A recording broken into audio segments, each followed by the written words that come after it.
When we think about Ripple, we think about how connected they are globally, and then we really look at some of the big announcements that are happening around crypto right now. And one of those big announcements that recently just happened was the ECB, aka Europe, flipping in a big way on crypto.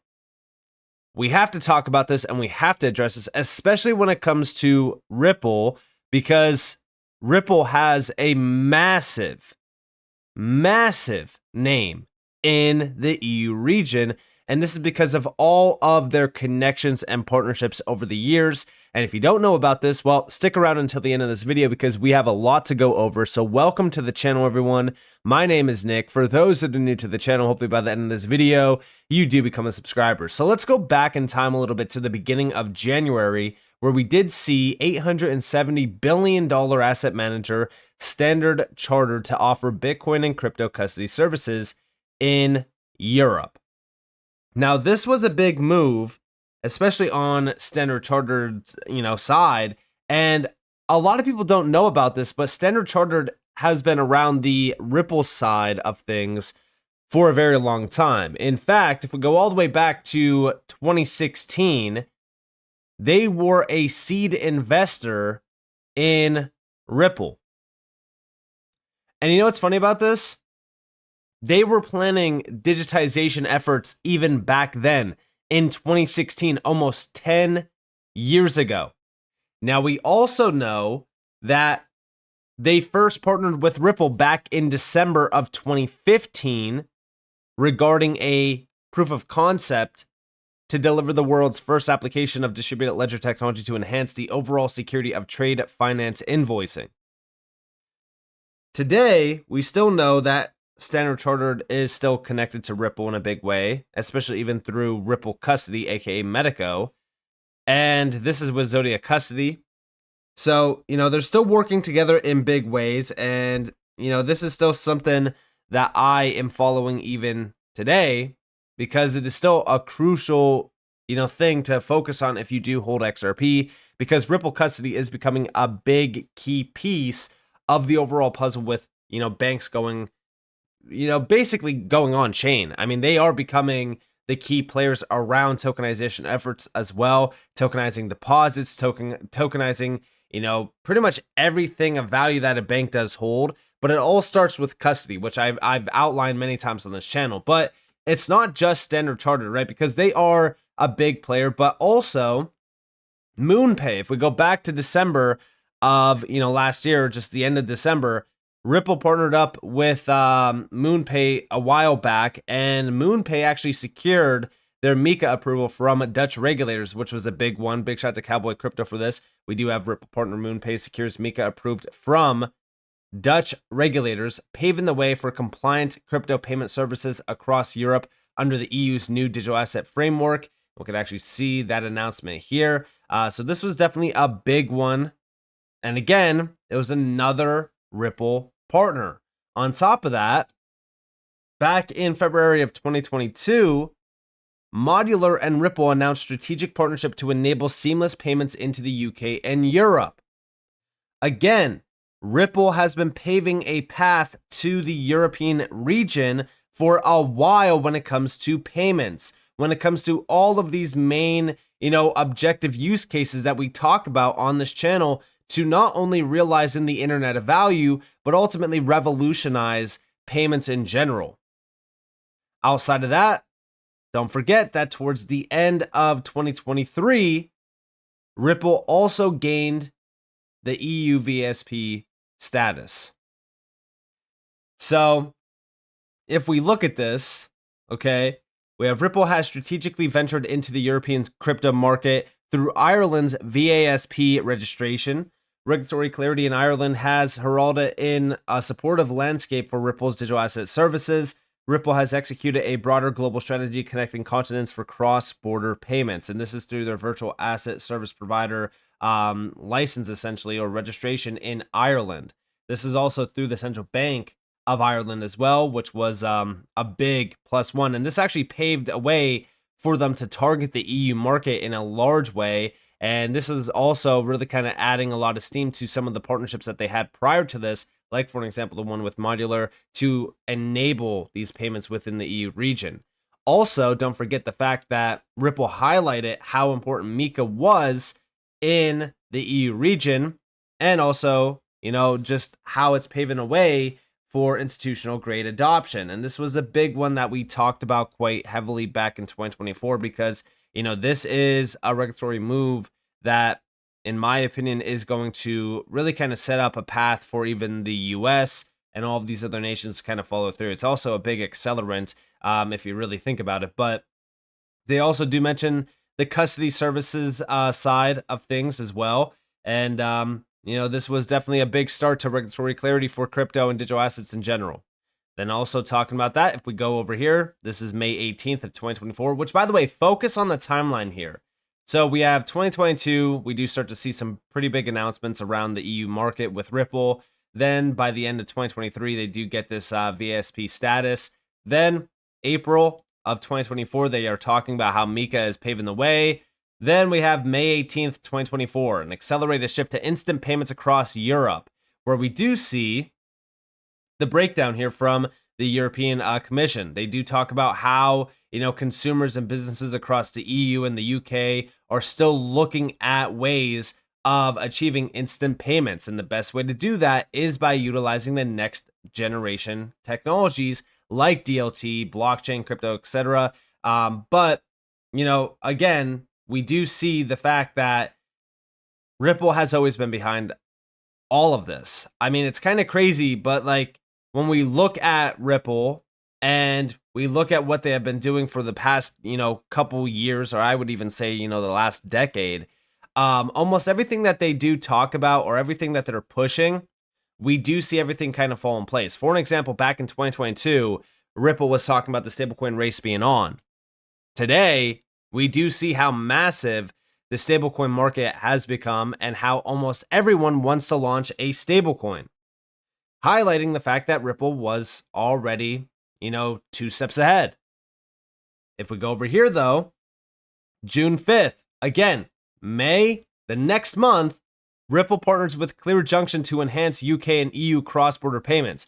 This entire shift here was how to focus on instant payments within the European region because the EU is basically ready for faster payments. We even do see the UK being mentioned here. We see how much, or I should say how many payments are processed and how much in value is also processed. But we just see the fact that Ripple is highlighting how the EU, the UK are basically ready for instant payments and accelerating instant payment initiatives. But then we do see this announcement, which is crazy to see because this is just 1 month after that. We have here that Junction is a great fit for Ripple. From the word go, it was able to support all of our use cases, including providing GBP and Euro payout coverage for our clients sending payments into the UK and the European Union. Junction already has strong relationships with a number of our existing clients, and its management team has many years of experience in cross-border payments and banking. We are excited to bring Junction into our network, and we see this as merely the start of our relationship.